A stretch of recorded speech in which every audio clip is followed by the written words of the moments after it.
Welcome back to Stroke, guys. The art of mental stimulation. You guys know what time it is. What's up, brother? It's time to get stroked up. It's time to get stroked up, man. I'm sitting here with my brother right now. I mean, you guys can't see what's going on and the energy that's in the room, but I think he ready tonight, man. I think I better get on my ones and twos because I think my brother ready, man. I feel it. P's and Q's is like they say, but I've been ready. I was born ready. Man. Aren't you? If you're ready, what they say, if you're always ready, if you stay ready, you don't have to get ready. Exactly, man. So can I ask you a question now? I hate to interrupt. Go ahead. I'm feeling this particular vibe. I told y'all, get ready. The vibe takes me to this place. What does it mean to walk blindly? What does it mean to walk blindly? You tell me when you can't see? When you can't see at all, you got to trust the steps you're taking. Gotta trust it. Man, I find myself in that position so often, man. When you looking towards a higher power and you really relinquish control, man, you always find yourself in a step. I mean, that's like my life. That's the story of my life. I think it's all of our lives if we actually pay attention. Right. So how we hitting them tonight? Oh, man, we hitting it raw and deep. You know how we do it, man. Stroked, the art of mental stimulation, where we touch subjects at depths that most people aren't willing to go. We keep it raw nature. We give it to you how you get it, and that's just what it is, man. Transparent at its finest. So what are we talking about tonight? He just said it, man. I think he gave you a little foreshadow. Faith, blind faith, not just regular faith, blind faith, man. I almost want to hit you with a particular thought that came to me a long time ago, I like thoughts. Well, I like when you think. Here you go. Pick your Bible up for a second. Oh. Yeah, hit you with 11:1. Okay, let's go. I think it's Hebrews. Now, faith is the substance of things hoped for, the evidence of things not seen. Faith. That's blind faith. Blind faith. You can't see it, but you trust it. I got, how about we tell the people, tell the people about one of your experiences with this blind faith that we speak of. Oh, man, in my youth, I'll give you a prime example. I didn't know what my future contained. I didn't know where it was headed. I could not see myself in the position I'm in to this day. I didn't even see myself living past the age of 20 years of age. So that's blind faith, trusting in him beyond myself. Got me here. Okay. And that'll continue through my dying days. What's for these people out here who really want to know the true definition of blind faith? And I piggyback, I go on it with you. What is blind faith? Well, blind faith is like this. Let's say you took a navigational course and you didn't know how to get where you were going. Okay. Let's say you got lost in the woods for a second. All right. You didn't have a compass. Blind faith is just like that. You have to trust that you'll get to the end of the woods, right? You're right. Now, certain things will navigate you along the way and you don't even realize it. Like there are senses in your body, your prim, that'll say, okay, don't go there, go here. And then all of a sudden you got to pay no attention to the fact that you're conscious. It might tingle a little bit. All right. Your mind might cause you to get paranoid, cause you to think certain things. But your primitive nature, your intuition is connected to a higher power. If you trust it, that's why animals have senses beyond us sometimes. Right, and they do, man. A lot of people, when it comes down to that blind faith, a lot of people say they have faith or blind faith, but when it comes down to it, they still try to have some level of control. Because even I've been in situations where, I pray to God, because that's who I believe in, man, the Most High. I pray to God and I try to give it to God, so I'm going to give it to God. I'm going to let go and let God. But then I still find myself struggling. And I'm like, what am I struggling for if I say I gave it to God? And the reason why I am struggling because I'm trying to hold on to some type of control, the unknown, man. I'm still trying to take part in that. And anytime it seems like some adversity has presented itself to me and I felt this type of way, I always ended up okay. Because no matter what we go through, it's just a testament to God. He's just giving us experience to go about and tell people about it. But I always come out of it, man. When I truly let go and let God, God does what he does. Even in bad times, they turn into good times. They put me in the place I am in today. And that's one of our biggest problems is we can't let go of the analytical view. Our mind starts getting the best of us. And all of a sudden our perceptions, our ideas, that starts dictating to us what's going on. And again, nature is fluid. You know, it's constant with you or without you. Whether you're thinking about it or not is irrelevant. Okay. And that becomes the fact. See, that's how you walk blindly. That's how you know, again, in nature, you're primitive, not your conscious, is your better guide at that particular moment. Now, don't get me wrong. Now, your ears, your senses start playing a factor. Your mind can go, okay, deduction. Right. And that's all we should do at that particular moment. It should not be our natural guide in life. Okay. Because that's not walking blindly with faith. Oh, it's not. It's not walking blindly with God. I want to tell you guys a little story of mine. And then I want to say every time I've actually let go and had blind faith, like totally let go, like we pray, you know, God has this, God, whatever. I totally let go. It always end up very, very favorable. I've shared this story before on social media. I actually wrote it out, but I'm actually going to say it with my mouth right now. One time, a long time ago, probably more than a decade ago, I wasn't in the place I'm in right now in my life. And I was in a bad situation, and all I needed was $100. Right now, saying I needed $100 is probably like whatever. But back then, I needed $100, and that $100 seemed so far away. I mean, just the further. It felt like $1 million at the time. So, you know, I'm working with these group of people. I'm like, I need $100. I said it to them. I prayed to God about this $100, and I just gave it to him for real, and I just lived life freely. I mean, I didn't live as if something was on me. I really believed God was going to make something happen. So that very day we pulled up. After I said I needed this $100, I think we were at a Jack in the Box. It's a restaurant. I don't know if you guys have it everywhere. We pulled up, and I forgot why we were there. We were there to meet someone or something like that. But I pull up, and I open the door, look down on the ground. It's a ring on the ground. Lord. It's a ring on the ground. I pick the ground. No, I take it back. I'm sorry. I jumped too far ahead. It's a cell phone on the ground. It's a cell phone, and no, I got it all the way wrong. I'm sorry.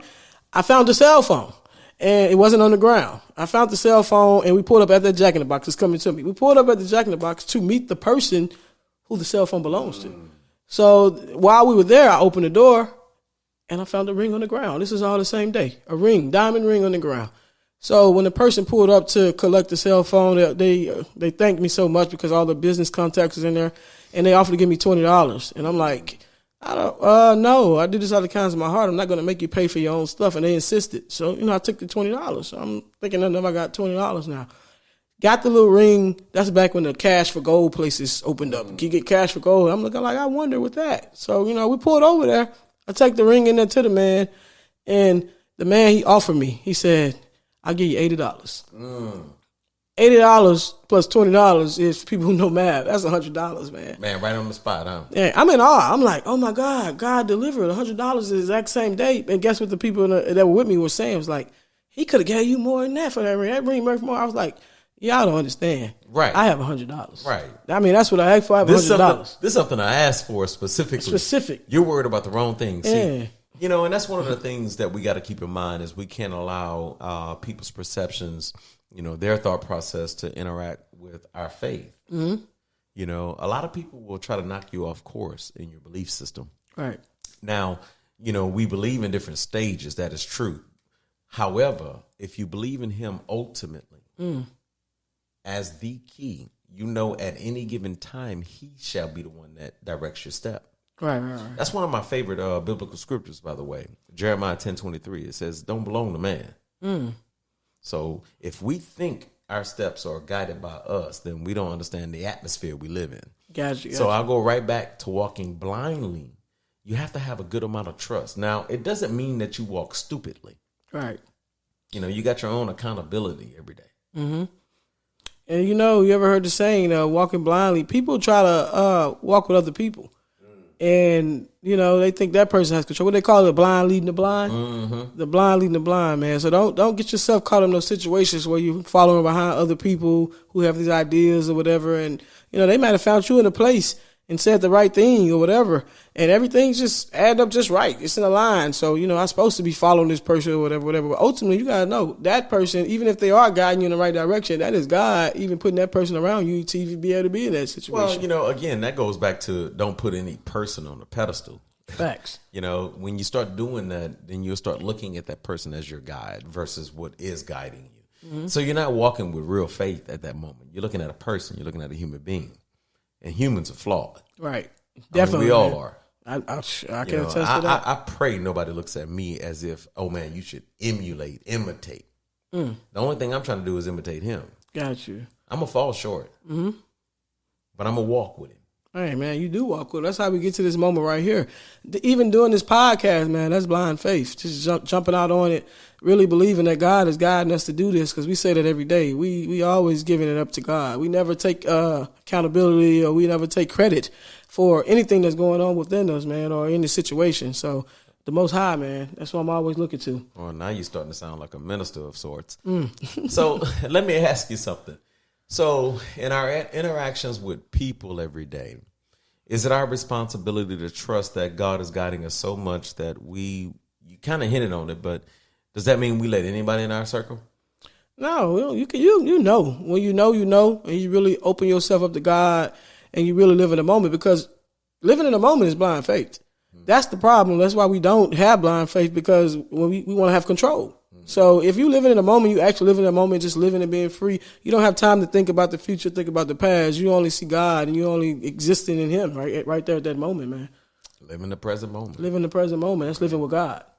That is, that's kind of walking blindly. That's trusting. Right. Yeah, you got to trust Because God. one of the things that we do with the analytical system is that we start thinking ahead, right? We start thinking of the future. We start thinking about how we can plan. And we don't live in the moment. Right. We don't enjoy what's happening.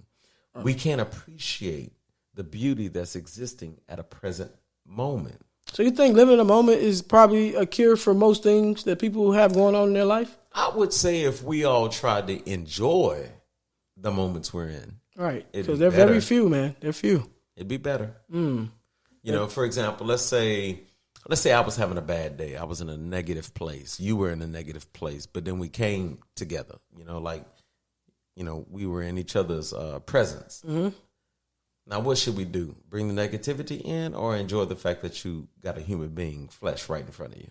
Man, you should enjoy the fact, but a lot of times that's not the case. Most people will just bring the negativity in because they're in their own space. They're not including the higher power in their space. Like, they're trying to handle it on their own. Whatever that negativity is, they caught up in the moment, not realizing that none of that stuff exists. None of that stuff matters at the end of the day, man. Live life. Like I said, life is short. What we say, 30, 40 summers? Life is super short, man. So, I need to just focus my time on focusing on God and having that blind faith to accomplish the things that he wants me to accomplish while I'm here on this earth. We would not be living at the present moment. Soon as we, are in the presence of another human being, at that moment we have a precious gift. We could interact with one another, understanding that faith is guiding us both. Understanding that there's a ton of commonality, more in common than opposite. Right. We're both breathing, right? We're both here, right? So let's enjoy the interaction at that moment. Let's make that pleasurable for each other. Right. That's one of the things that I love about when I think about walking blindly. When you get to your destination, when you finally arrive, at least to one of them, because life is infinite when you think about it. Facts. Vibration's a thing. Right, facts. So when you get or arrive to a destination, there's some pleasure in that. There's some satisfaction in that. There's something that's encompassing. Right. We should do that for each other because we both woke up. Got you, man. A lot of people, they give me too much credit. I have people actually call me the lucky child. Things always happen to me, man. Great things always happen to me, whatever.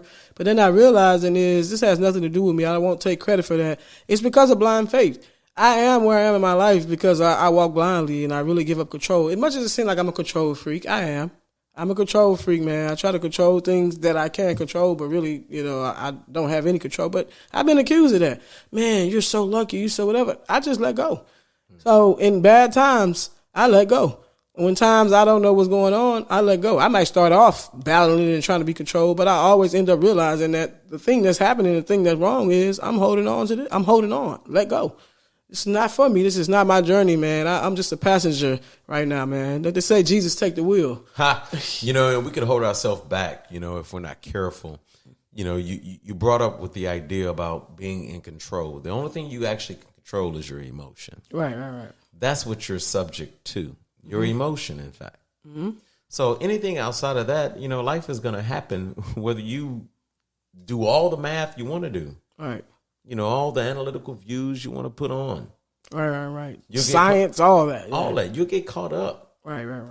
You can't control anything around you. So, I love one of the things that in ancient times that they try to do was there was a breathing technique. Some monks do it, right? Mm-hmm. Where they sit in isolation for a period of time and they're just focusing on their breathing, centering themselves. Blind faith is attached to that too, because again, as we go back to that analogy, if you're walking in the woods and all the scary things that are happening, all the owls, the crickets and frogs and snakes or whatever the case may be around you. Mm-hmm. And you're thinking about getting to the edge of the woods, right? Right. You're going to have to take some deep breaths if you're going to continue or you will suffocate yourself. Underwater, huh? Well, might as well. Feel like you're drowning, man. Man, a lot of people, man, when it comes to blind faith, people don't really worry about me. When I have bad things happen in my life, people don't really worry. They really think so much that I'm going to come out of it because I have so much faith. I've always had so much faith. And, I'd be in the worst place in my life, man, and no one really reaches out and all that because they think I got to figure it out. They know I have that blind faith, and I always triumphant at all times, man, because I truly believe, and because I truly believe, I have people that follow me, and they believe too. My belief is so strong in that blind faith that God is going to take care of it, that I have people that stand there, and they wherever I go, they'll follow. Well, since you're a bullseye type person, like a dart, how would you help a person, to exhibit blind faith or, to have confidence that everything is going to be okay? I think number one, I want to use this analogy. It had nothing to do with blind faith, but the crazy part is, guys, I'm finna talk about swimming here. I know how to swim, but I'm scared to do it. I won't go in the deep end, but I know how to teach people just by my words. So when I'm teaching someone how to swim or who don't know how to swim and teaching them how to stay alive, I tell them, I said, when you in that water, you get in that water and you just let go. I say, pretend like you're dead. I say, let go, no senses, don't care. And when you let go and pretend like you're dead and just let everything go, you float to the top. Your body naturally does what it's supposed to do, man. You float to the top of that water. And that's what I tell people, man. You got to let go. In your mind, you can't let your mind get in the way of it. You just got to just be free and realize just total control. Put yourself at the bottom of the barrel as if you have nowhere else left to go. And what happens when you go to that bottom of that barrel in that water, you're going to float to the top. When we accept death, we can understand the wisdom and beauty of life. Right. That's the number 5. So you brought me to that thought when you said, the analogy of swimming. Pretend you're dead for a second. Pretend you're dead. See, at that moment, nothing matters other than the fact that you're free. Right. We understand life through death. Who understand that? Like I like the way you said that. Pretending that you're dead can save your life. It can. Pretending that you're dead will save your life. I'm teaching people here too, man. If you're drowning in life, just let go. Just float. I like that. Right. I like that. That's we're gonna have to do something with that, by the way. You like that one like that? We gonna have to do something? Yeah. We'll jump DJ on the mic. So we'll come back to that. But again, we don't want to take up too much of your time, and we appreciate, the consideration, the love, the respect, the kindness. Stay connected, because I will tell you this. We are going to touch higher places. Hey, man, we going there, man. You guys got to come along this journey with us, man. At all times, man. We working to stroke you up, stroke that brain, stroke that mind, give you something else to think about instead of this normal, mundane stuff in this world, this conditioned stuff. We trying to get you outside of that box, man, and hopefully you go in there with us, because we taking off. Hey, don't be blind, okay? Okay. Don't be naive. All right. But you can walk with blind faith. In other words, you can have faith so unimaginable that it carries you through and brings you somewhere to your destination eventually. That's higher success. That's higher power. Stay connected to it. Let go to get ahead, man. That's how you got to go. Let go to go where you're supposed to be. And we're going to wrap this thing up as usual. You guys know what just happened to you. Tonight you got stroked up. You got stroked all the way up. And don't forget, social media, follow, subscribe at stroked _pod, the podcast. That's STROK'D _ the podcast. You guys know what to do, man. We appreciate the love and support. We're going to let you guys have your night. Good night.